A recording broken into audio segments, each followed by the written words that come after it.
ابو بکر الصدیق رضی اللہ عنہ اسلام کے پہلے خلیفہ اور پیغمبر اسلام حضرت محمد صلی اللہ علیہ وسلم کے قریبی دوست اور سسر تھے۔ آپ کا اصل نام عبداللہ ابن ابی قحافہ تھا، لیکن آپ کو عام طور پر ابو بکر کی کنیت سے پکارا جاتا ہے۔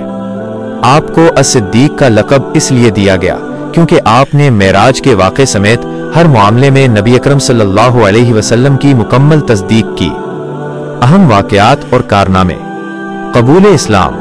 آپ ان پہلے افراد میں سے تھے جنہوں نے بغیر کسی ہچکچاہٹ کے اسلام قبول کیا اور اپنا مال و دولت اسلام کی راہ میں خرچ کیا۔ ہجرت مدینہ۔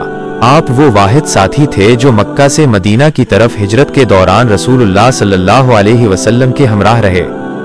غار ثور میں آپ کی جانثاری کا واقعہ آپ کی بے پناہ محبت اور فدائیت کا ثبوت ہے۔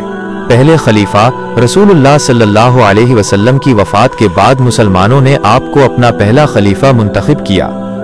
آپ نے اس وقت کے نازک حالات میں امت کو متحد رکھا اور اسلام کے پھیلاؤ میں اہم کردار ادا کیا۔ جمع قرآن۔ آپ نے قرآن مجید کو ایک ہی جگہ جمع کرنے کا کام شروع کیا جس سے اس کی حفاظت یقینی ہوئی۔ وفات۔ آپ نے صرف 2 سال سے کچھ زائد عرصے تک خلافت کی اور 23 اگست 634 کو وفات پائی۔ آپ کو نبی اکرم صلی اللہ علیہ وسلم کے پہلو میں مدینہ منورہ میں دفن کیا گیا۔